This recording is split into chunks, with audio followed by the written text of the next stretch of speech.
जैसा कि आपको विदित है, पिछले 20 फरवरी को जो है बजट का डॉक्यूमेंट पेश हुआ था। तब भी हमने विरोध किया था इस बात को लेके कि 6 तारीख को ऑर्डिनेंस ख़त्म हो चुका है और जो महापौर की कुर्सी पर बैठे हुए हैं महापौर महोदय जो कहलाए जा रहे हैं वो वास्तविकता में अभी सीट पे नहीं है। हमने इतना ही पूछा आयुक्त महोदय से भी कि अगर आपको सरकार की तरफ से या माननीय उच्च न्यायालय की तरफ से, हम कदर करते हैं माननीय उच्च न्यायालय की, वहाँ से कोई नोटिफिकेशन आई है तो हमें बता दिया जाए कि चेयर पर कौन है, क्योंकि इनकी शक्तियां जो हैं मेयर पद की इनके पास नहीं है, ये सीट खाली है। मैम तो अभी तो कोर्ट में ये मामला पूरा चल रहा है, लेकिन जो ऑर्डिनेंस किया था उसकी डेट होती है 42 दिन का जो समय दिया जाता है, उसके बाद जो ऑर्डिनेंस है वो खत्म हो गया, इट मीन्स वो सीट खाली है।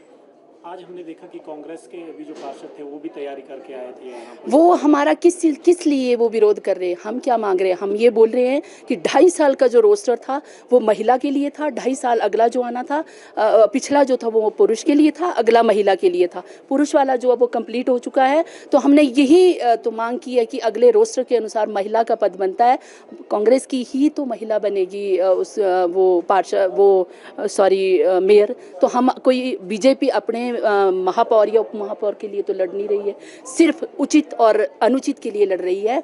तो मेरा यही कहना है कि महिला के लिए हम 24 महिलाएं जो हैं सदन में चुन के आई हैं, तो अगर हम बेटी पढ़ाओ बेटी बचाओ जैसा नारा लगाते हैं और इस नारे की शुरुआत हम अपने घर से करते हैं तो ज़्यादा अच्छा होगा।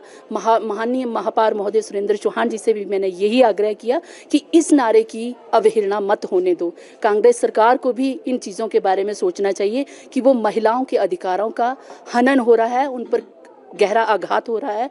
मैं उनसे निवेदन भी करूंगी कि प्लीज़ आप हमें बताइए कि ये सीट खाली है, इस चेयर को होल्ड कैसे कर सकते हैं रनिंग जो महापौर महोदय हैं। नहीं, आज मैं आपको बता दूं कि मेरा जन्मदिन था, तो जन्मदिन के उपलक्ष्य में मैंने हलवा बांटा है जी। जनता के विकास को लेकर के तुम्हारा कोई कंट्रीब्यूशन ही नहीं है, तुम बजट में तुम पार्टिसिपेट नहीं कर रहे हो।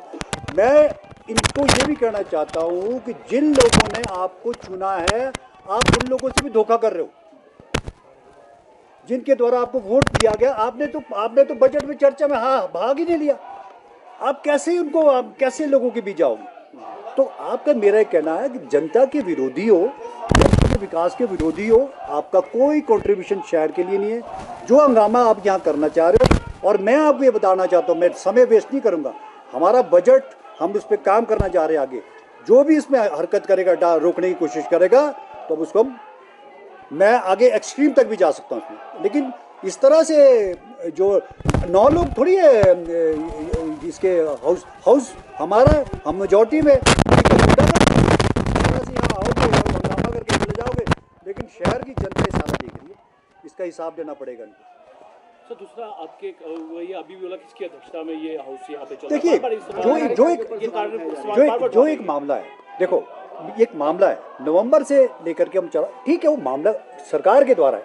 कोई भी ऑर्डिनेंस ला करके वहाँ पास किया जाता है, एक बारी गया, उसके बाद दोबारा एक सरकार के पास गया, माननीय राज्यपाल के पास ये मामला पड़ा हुआ। और मैं ये चाहता हूँ कि माननीय उच्च न्यायालय भी इसको विचार नहीं कर रहा। मेरा ये उनसे भी निवेदन रहेगा कि इस मामले को जल्द से जल्द सुलझाया जाए।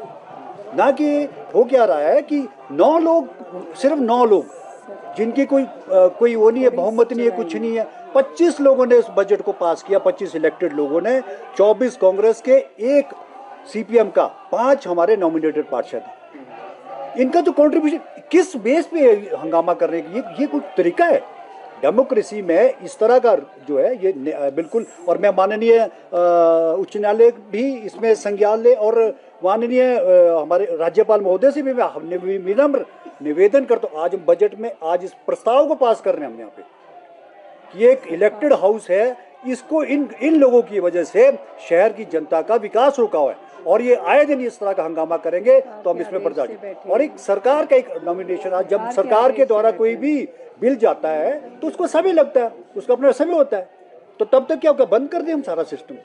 तो किस तरह विकास किस तरह होगा? क्योंकि विकास वही हम नारेबाजी अभी भी सदन में ये इनका कसूर है।